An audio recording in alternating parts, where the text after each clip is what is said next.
Hello and welcome. And today we are going to be talking Showball sports, but man, oh man, most times we talk Showball, we think baseball, but today we are going to do something that I am thoroughly excited about because in my neck of the woods, this particular sport has now captured the attention of the high school, the college coaches. Everybody's talking about it, even TB12 doing a little flag football out in Vegas. But today we're going to be talking, obviously, with the CEO, head man at Showball Enterprises, Mr. Bruce Larkin, and we're going to be talking with Amber. And I want to make sure, Amber, that I see this correctly. Amber Clark Robinson, that is the Team USA flag football director, as well as collegiate.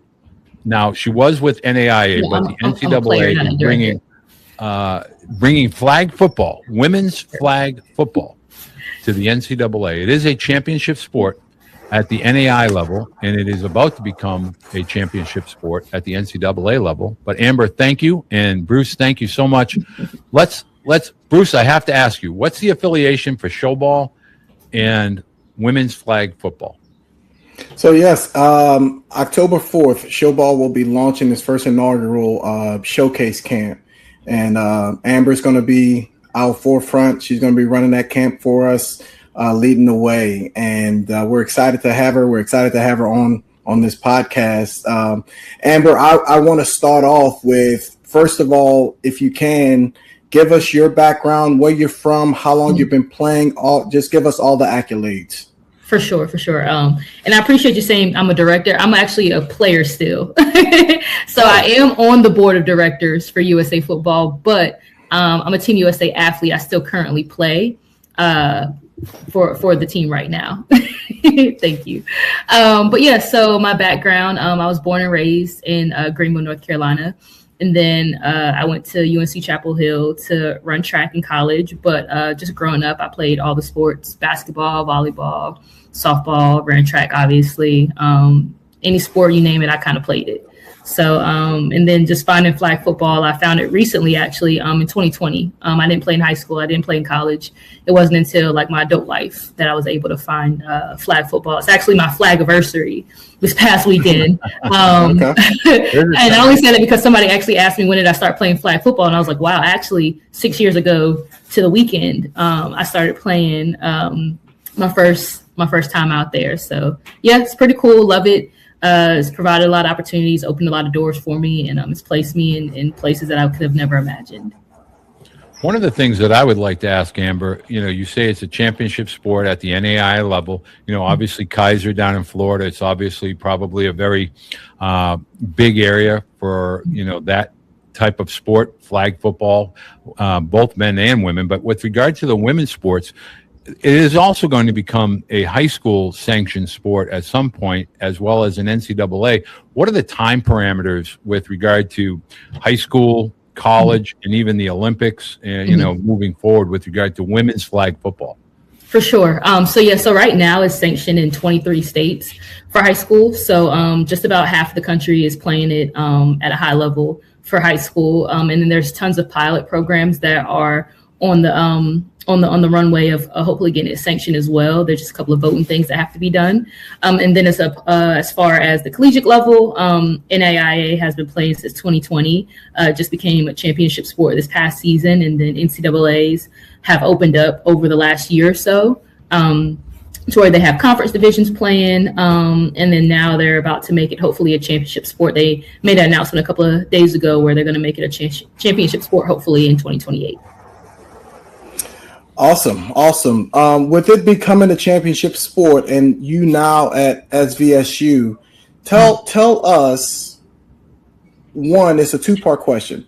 Okay. Tell us when you're on the road recruiting, right? Mm-hmm. Tell us the type of player, the type of potential student athlete you want to recruit. Mm-hmm. And also tell us what will that recruit get with you as being their head coach? For sure. It's kind of a two-part answer to your first question too, because I recruit on the road. Also, I recruit just kind of through email and social media and different things like that. And so I like to look for different things.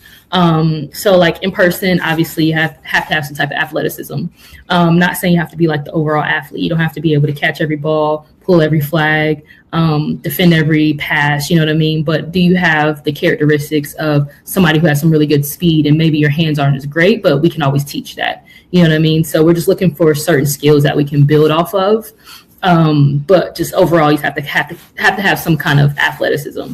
And then also just kind of when I'm watching the athletes play, it's about how do you bounce back when something happens? You know what I mean? Like, what's your body language like? Are you going to get mad and just shut down? And then now you're taking yourself out of the game, and now you're not becoming that team player that we need to be successful. So just kind of how you react in those situations. But then also just when I'm recruiting, like say somebody sends me an email or something or some highlight film, and I'm watching that and then I have a conversation with them. I just kind of want to hear how they speak about the game. Are you speaking about the game as in somebody who truly loves this and that truly has a passion for it, and you are really wanting to grow and elevate at this game? And then just kind of, I like to ask a question of like, give me like a 30-second elevator pitch. You know what I mean? You always want to know, like, what are we giving you?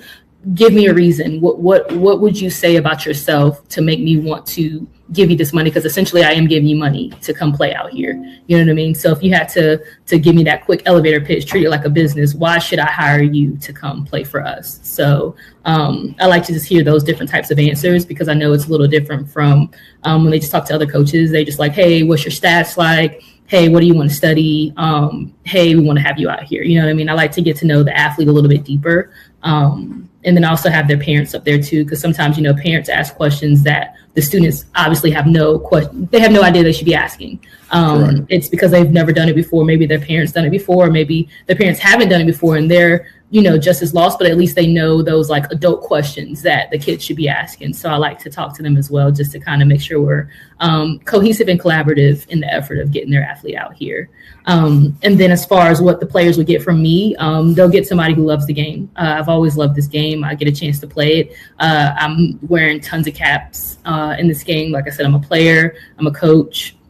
I'm an ambassador because I go out and I speak at different camps and just different clinics and events to the different athletes. I'm on the board of directors for USA Football, the executive board. I direct different camps. So I wear a lot of caps because I really enjoy what I do.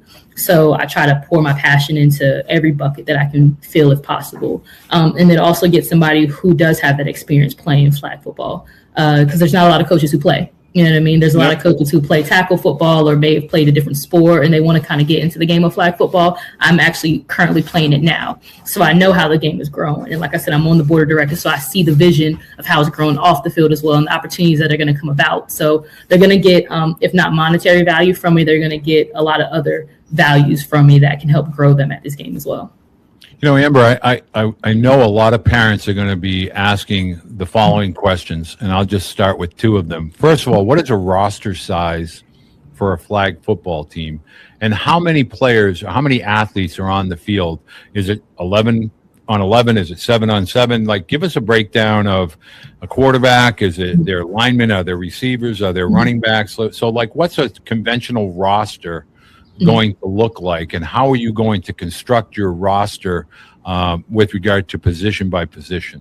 For sure. So right now there's currently not a roster cap on flag football. They haven't made that a rule just yet. So it's honestly, you can have, I've seen as little as 12 people on a roster, as little as 10 people on a roster, as opposed to as many as like 30 something people on a roster. It just kind of depends on the coach and the school. And like I said, they just haven't made a cap on that rule. But as far as the playing surface and what goes on the field, it's going to be 7 on 7. So on the offensive side, you'll have a quarterback. You'll have what we call it a B back, but it's a blocker in the backfield. And then you have a center and 4 receivers. And then on the defensive side, you'll have a rusher, linebackers, cornerbacks, and safeties on the field. So it's about how you want to structure it around that. I know sometimes I do have 3 rushers. So I don't even have linebackers in my defense. So I'm looking for players that can have that speedy rushing ability, but also be able to cover in space as well. But I know some people do have linebackers in their defense. So it also kind of just goes to what the coach's strategy and what their scheme is going to be. Being the inaugural head coach at SVSU, and you're building that roster that you talked about, tell us some of the difficulties that you may run into in the recruiting landscape, as far as you want to see everybody, but you're limited in where you can go. Right. And so when you attend the Showball camp and there are 200 girls there, talk about the opportunities when you can see large amount of girls to build your roster. For sure. I would say the only thing about just going to big camps is that you just can't see everybody, because you have one set of eyeballs, you know what I mean? So you can only watch but so many drills at one time. You really only can watch that one drill, and sometimes you can't watch every single person or every single thing happening in that drill. So it's always good to have some extra set of eyes. So maybe a coach, a player in the area, if you have one, to come out there and kind of help as well. Maybe a couple of recruiting issues I've had is just because it's Michigan. Michigan's cold, so not everybody wants to live in the cold, but we also have an indoor facility and indoor spaces. And then all of our academic halls, they all touch, so you don't even have to really go outside other than just to get into that main part of campus. So that's just kind of been the hardest recruiting piece right now, is just trying to get people to come out here to a place called Saginaw, Michigan, that nobody has really heard of. But honestly, once you get here, it's a beautiful space. It's a beautiful campus. I've actually had 2 or 3 people actually commit on the spot once they've actually seen the campus itself, because it was better than the pictures and the videos that they were able to see. Now, Amber, you must, you're a multi-sport athlete yourself. So you must look at, maybe it's a softball player when it comes to being a potential quarterback. Maybe it's a track athlete or a soccer athlete that has a lot of stop and start, agility, mobility, foot speed. What type of video over and above a conventional flag football would a potential recruit want to send you? Are you looking at that foot speed metric? Are you looking at that arm strength metric, or the overall athleticism in multiple sports? What are they sending you if they have interest within your programs and going to come to Showball? How should they be prepared with regard to video? For sure. So right now with flag exploding, there is a lot of film that I get that is specifically related to flag football. But if I ever have an athlete who has played a different sport and they want to get more involved in flag football, they have an interest to play it, I tell them to send me something that they have athletics. So I've seen basketball players, and I just want to see how do you go for a rebound? Are you able to track the ball? What's your mechanics when you're cutting and stopping and going and all those different things? And then track athletes, how fast are you? Maybe I can turn you into a rusher. Maybe I can turn you into a receiver if I can teach you how to catch. Like you said, softball players, they turn into really good quarterbacks here and there. So for me, if you have the flag film, that's best, because that's the easiest way to assess somebody's skill level and skill set, to see if they fit the game or fit your scheme of what you're looking for. But if not, I'm not opposed to the other sports film, because like I said, none of us really honestly on the USA team have been flag football players or football players in general. We've all come from the basketball space, the track space, the softball space, the soccer space, so you can still be elite even if you don't have the experience. It's just about what can you pull from those different sports to make you that elite athlete. Absolutely. We preach this all the time in the baseball world, trying to tell players, play multiple sports. Coaches love players who play multiple sports. That's a certain responsibility, athleticism, and just being able to do multiple things. It just carries to the next level. When you talk about yourself, and when your name comes up, an acronym pops up, Aspire.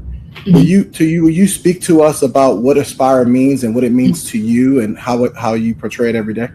Yes, so that's kind of the thing that we live by here. That's what we end every meeting with it. We end every practice with it.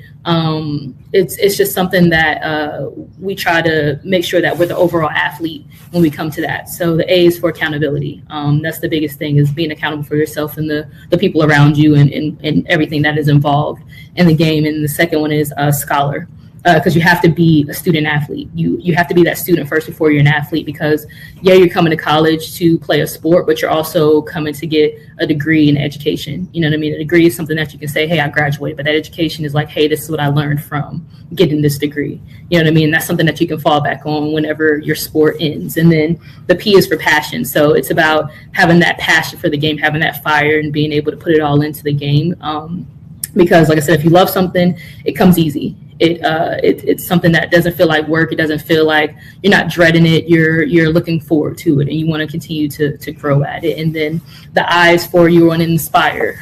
With this game taking off, we have to inspire the younger generation, because again, we're going to have to put our cleats up one day. But if we truly love this game, going back to passion, if we truly love this game and want to continue to have it grow, we have to show the younger girls that, hey, this is something that can be great for yourself, and you want to make sure that you can continue to build upon it. So when they get to your level, they're doing the exact same thing, and it's just like a trickle effect, and they're all just paying it forward.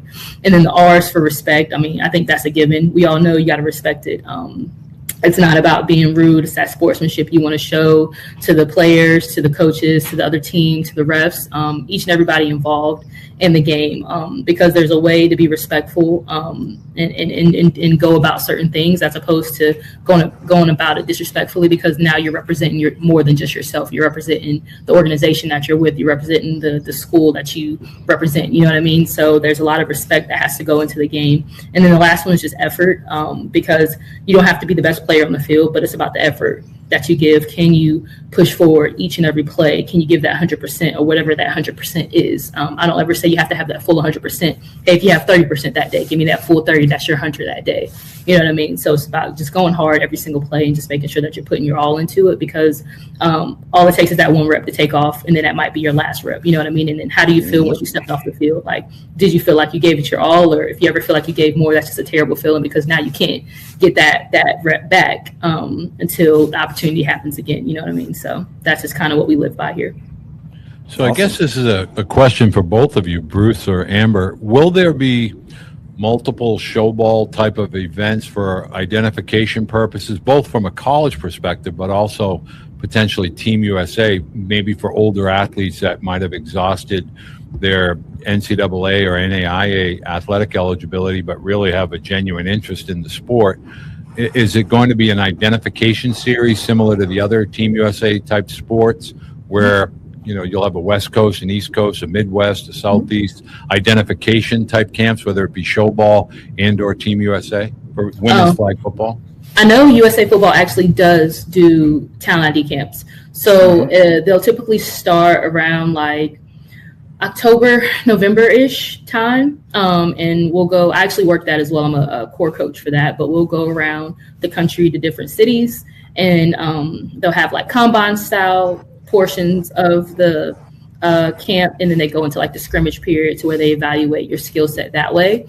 And then if you don't get selected for the trials to come and try out actually for the national team, then what we have is our Select Bowl, and that's actually happening next month. It's usually in LA, and they'll have age groups from 12U to 20U, and it'll be regions.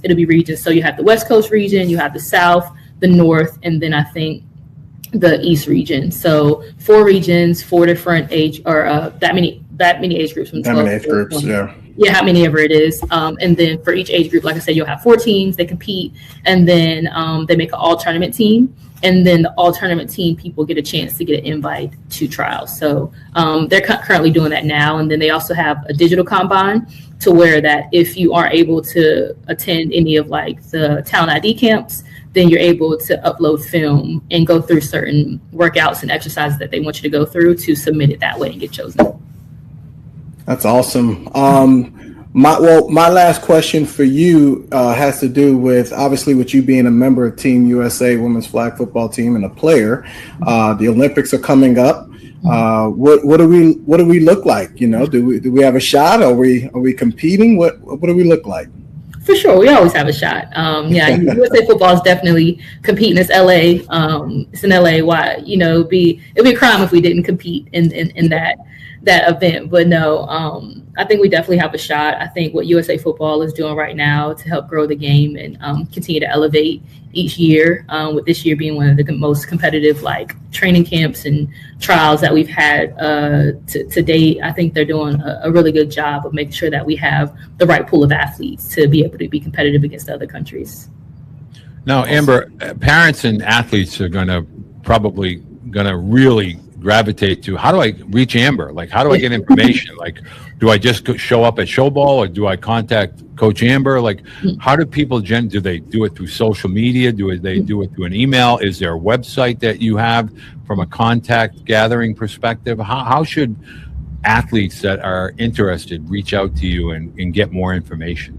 For sure. So I know a lot of athletes reach out through Instagram, so they can either follow my personal page at its_BURR. So it's Burr.